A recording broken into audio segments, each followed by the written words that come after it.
Hu Jia, défenseur des droits de l'homme en Chine continentale, ayant retrouvé ses droits politiques récemment, dénonce les autorités chinoises qui ont essayé de le corrompre avec de grosses sommes d'argent. Les autorités ont demandé à Hu Jia de reconnaître sa culpabilité et de renoncer au prix Sakharov décerné par le Parlement européen. Hu Jia a refusé cet accord. Après cela, même les autorités carcérales ont reconnu l'illégitimité des pratiques du PCC.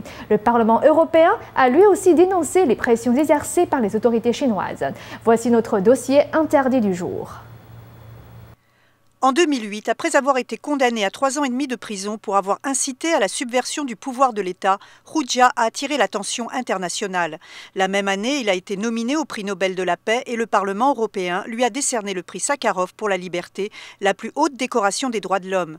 La nuit du 29 octobre 2008, le capitaine Yu de la Sécurité nationale est venu le voir dans sa cellule et lui a dit qu'il pourrait être libéré s'il se déclarait coupable. Cela revenait à confesser que j'avais tort et que je n'étais pas qualifié pour recevoir ce genre de nomination. Et les accusations du PCC à mon encontre auraient été justifiées en accord avec la loi. Le capitaine lui a expliqué que le prix Sakharov s'élevant à 50 000 €, il pourrait recevoir le double en compensation. Mais Hu Jia a refusé. À cette époque, j'étais lucide, mais je n'ai pas été touchée. J'ai répondu que leur argent était celui des contribuables et qu'ils l'utilisaient pour me tenter avant de m'humilier.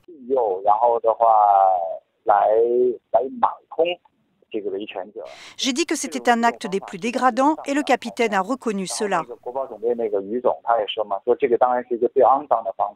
Les autorités chinoises étaient conscientes que c'était une de leurs sales affaires. Pendant la cérémonie de remise du prix Nobel de la paix, entre août et décembre 2008, les autorités chinoises ont envoyé des gens voir Hu Jia à 7 reprises. Le ministre des Affaires étrangères voulait vraiment arriver à un accord. Selon Hu Jia, il s'agissait d'une terrible conspiration.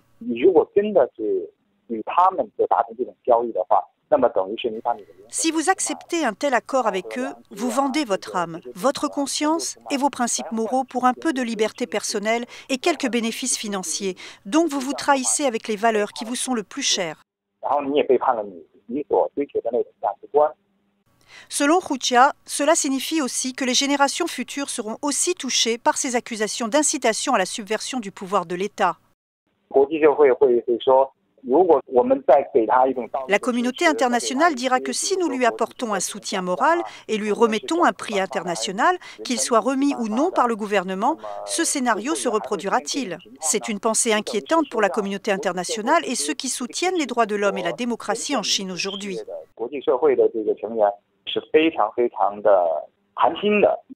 Lorsque Hu Jia a refusé l'argent, les gardes de la prison lui ont voué de l'admiration. Un garde a même dit qu'un jour il deviendrait un héros pour la cause des droits de l'homme. Il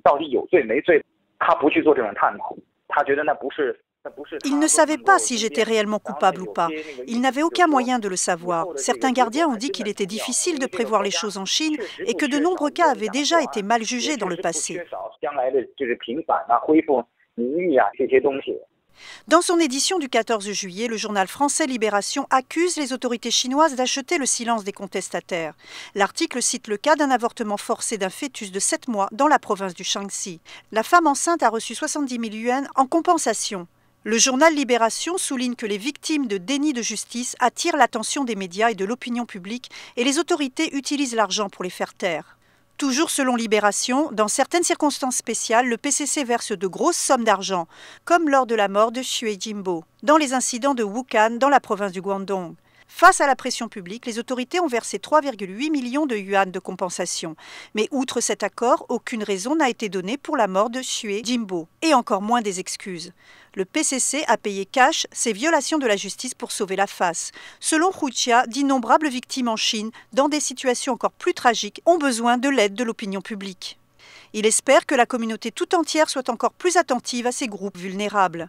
Il espère que plus de gens puissent prendre la défense des droits de l'homme et aider à créer plus de liberté pour la communauté.